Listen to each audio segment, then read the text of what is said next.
The government's stand on some international issues was sought yesterday at the session of the Parliament. At a time when the Jammu and Kashmir crisis has invited international attention, the Nepal government has not publicized its official stand on and has just said that it was closely monitoring the issue. Likewise, Nepal is yet to make public its stand on the ongoing protests in Hong Kong regarding the extradition bill. Good morning, I'm Abhiday Shrestha and these are the headlines of the hour. Prime Minister KP Sharma Oli confers ruling Nepal Communist Party's executive rights to co-chairman Pushpakamal Dahal after 15 months of party unification. National Human Rights Commission unhappy with the agreement between parties over appointments at the Truth and Reconciliation Commission, says political recommendation will be biased. British Prime Minister Boris Johnson meets French President Emmanuel Macron in Paris for Brexit talks. Macron says the UK's vote to quit the EU must be respected. And England bowled out Australia for 179 runs on the first day of the third Test match of the Ashes series. Jofra Archer grabs 6 wickets.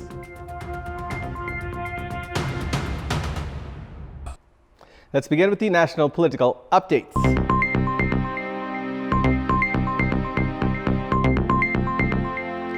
Prime Minister and co-chairman of the ruling Nepal Communist Party, KP Sharma Oli, has conferred the party's executive rights to co-chairman Pushpakamal Dahal for the first time after 15 months since the party unification. Prime Minister Oli is yet again left for Singapore for his health treatment after rendering himself more powerful following the accomplishment of a majority of party integration issues.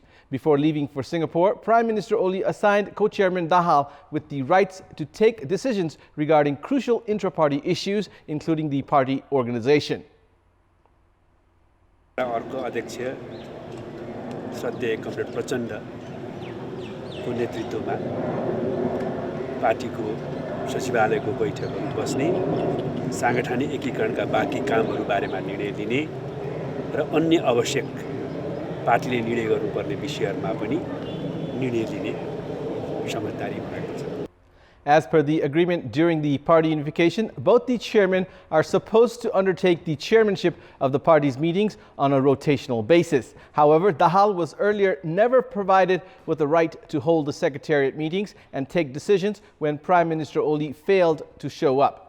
Meanwhile, the Nepal Communist Party leaders themselves have termed Oli conferring the executive rights to co-chairman Dahal as the Prime Minister's tendency to abide by the party's regulation of taking mutual decisions. They said Chairman Oli has apparently hinted at giving up his high-handedness in party decisions after 15 months since party unification.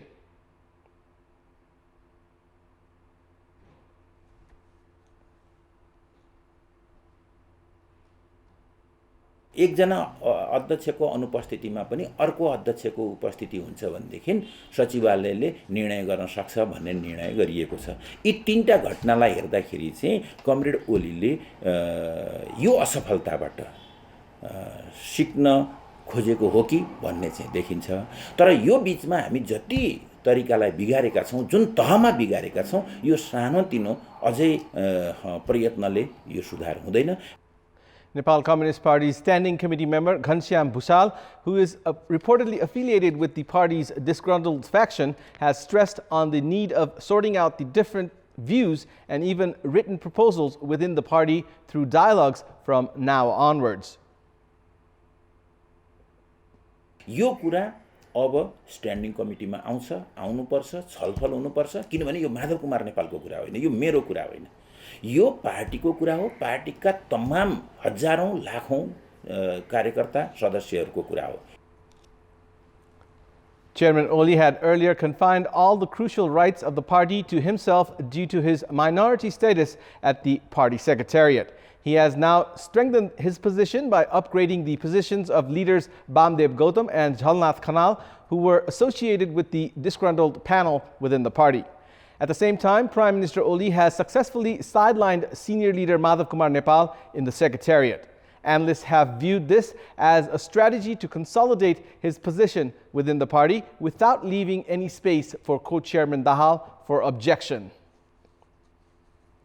A decision has been made by the Council of Ministers which provisions Prime Minister KP Sharma Oli to chair the meeting of the cabinet through video conference call during his visit to Singapore for treatment.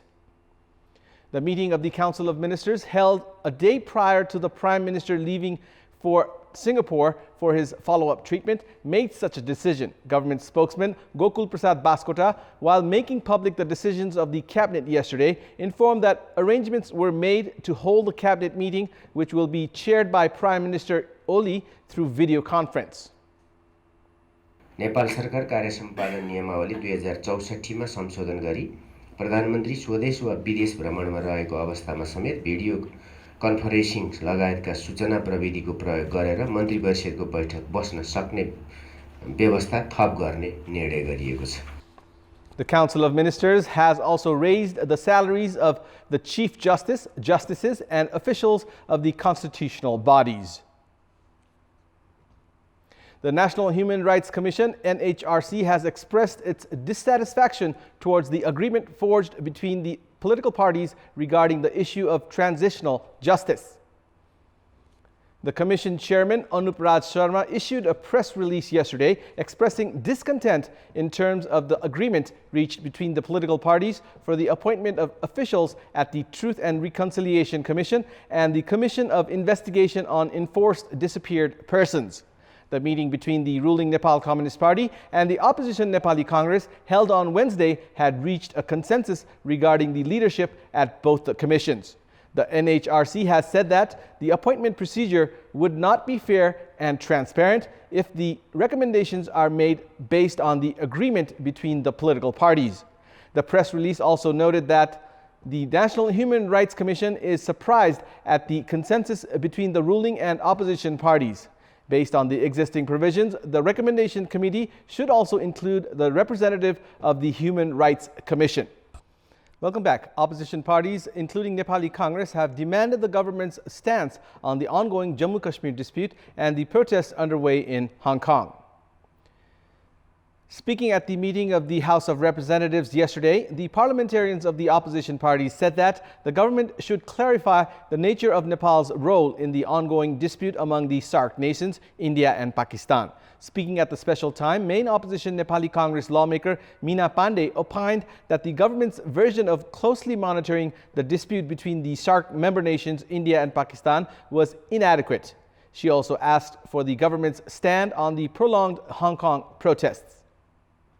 उठेको छ त्यो विवादमा नजिकबाट निहालेर मात्रै पुग्दछ कि यो चाहिँ नि त्यहाँ भएको युद्धको असर नेपाललाई कस्तो पर्न सक्छ त्यसका प्रति पनि सरकारको आकलन गरेको छ कि छैन हुनुपर्छ कि पर्दैन हङकङ विवादको बारेमा यो भएको एसियाको आन्दोलनलाई पनि सरकारले कसरी हेरेको छ.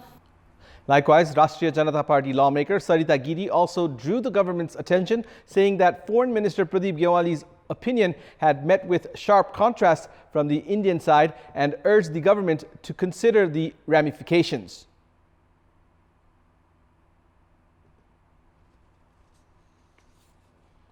यो चाहिँ भारत र पाकिस्तानसँग सम्बन्धित मामला हो र यसको बारेमा दुवै देशले चाहिँ आफ्नो वार्ताद्वारा यो समस्याको समाधान गर्नुपर्दछ. यस सम्बन्धमा भारतको धारणा के आएको रहेछ भने यो चाहिँ भारतको आन्तरिक मामला हो. अब यहाँ धेरै ठुलो प्रश्न भयो सभामुख महोदय, म आग्रह गर्न चाहन्छु नेपाल सरकारसित कि यो कुन तथ्यको आधारमा कुन सन्धि सम्झौताको आधारमा नेपालका परराष्ट्र मन्त्रीज्यूले कश्मीर घटनाको बारेमा यस्तो खालको वक्तव्य दिनुभयो. Also speaking at the meeting, Congress lawmaker Gagan Thapa and Nepal Communist Party lawmaker Mahesh Basnet alleged the local government of forming a management committee in an illegal way at Kantipur Cancer Hospital. However, Nepal Mazdoor Kisan Party's lawmaker Prem Suwal defended the municipality's actions. And it's time now for the international update.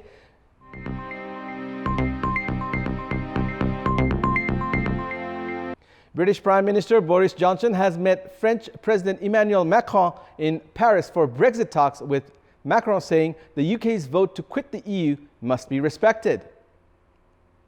French President Macron added that the North Ireland backstop plan was indispensable to preserving political stability and the single market. The backstop, opposed by Johnson, aims to prevent a hard border on the island of Ireland after Brexit. On Wednesday, German Chancellor Angela Merkel said that the onus was on the UK to find a workable plan.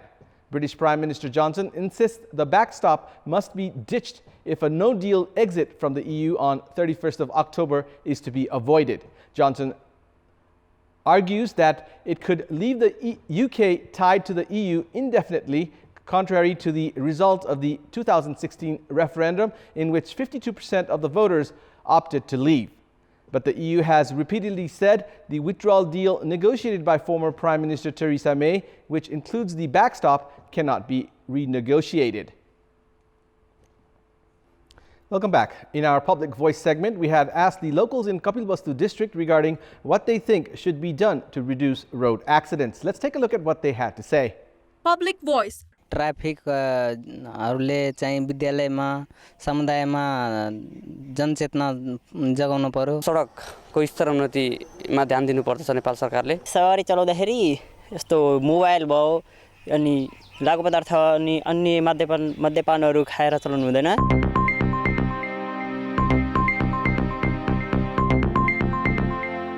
And it's time now for our segment Public Pulse, where you text us with your opinion. Public Pulse. And here's the question. What's your take on spending donor fund bypassing national budget? Your options are A, nexus of government officials, B, monopoly of donors, and C, dominating NGOs. The voting is on. Type NEWS, select your option A, B, or C, and send it to 34001 to share your opinion with us. And it's time now for the sports news. Sports news. England bowled out Australia for 179 runs on the first day of the third test match of the Ashes series. In the third test match of the Ashes series played at Lord's yesterday, Australia were put into bat first after losing the toss and were bowled out for 179 runs on the first day. Jofra Archer grabbed 6 wickets to bowl out Australia to such a low total. Marnus Labuschagne top scored for Australia with 74 runs, while opener David Warner added 61 runs. Second day of play resumes today. Australia leads the 5-test series 1-0. Australia won the first test match by 251 runs, while the second test was drawn. Uzbekistan will take on Kyrgyzstan at the grand finale of the AVC Central Zone volleyball tournament being played in Nepal. Uzbekistan saw off Maldives, while Kyrgyzstan secured a straight set win over Turkmenistan in yesterday's semifinal match. In yesterday's semifinal, Kyrgyzstan defeated Turkmenistan in straight sets 25-17, 25-18, 25-22. In another semifinal clash yesterday, Uzbekistan brushed aside Maldives in straight sets 25-19, 25-20, 25-21. Uzbekistan will now clash against Kyrgyzstan in the finals, while the third place battle will see Maldives take on Turkmenistan. Despite all the hype, hosts Nepal had crashed out from the group stage of the tournament. Nepal will, however, compete against Afghanistan today for the 5th position. And it's time now for our special segment, Showbiz.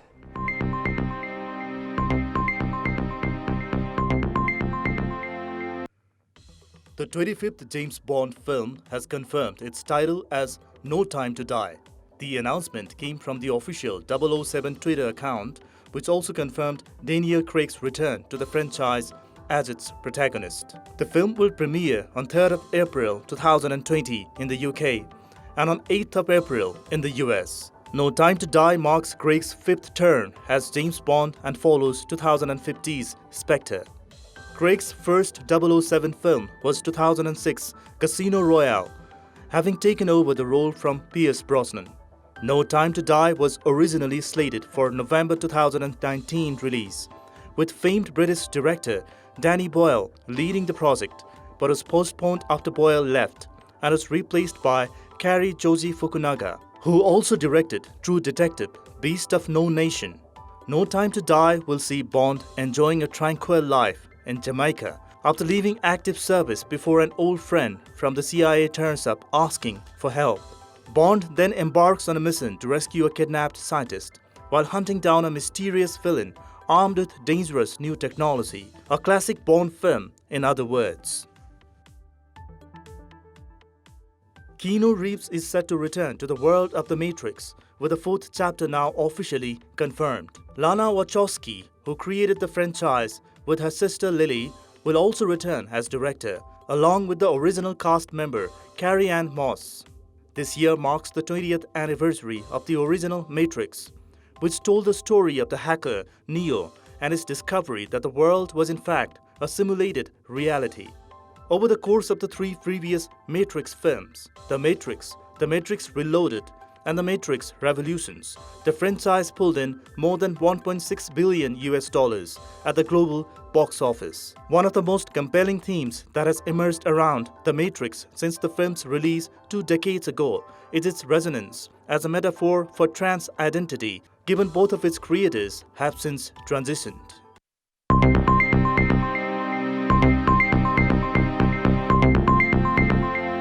And that's all for the moment. Keep watching Kantipur Television HD for more news and entertainment. Thank you for watching.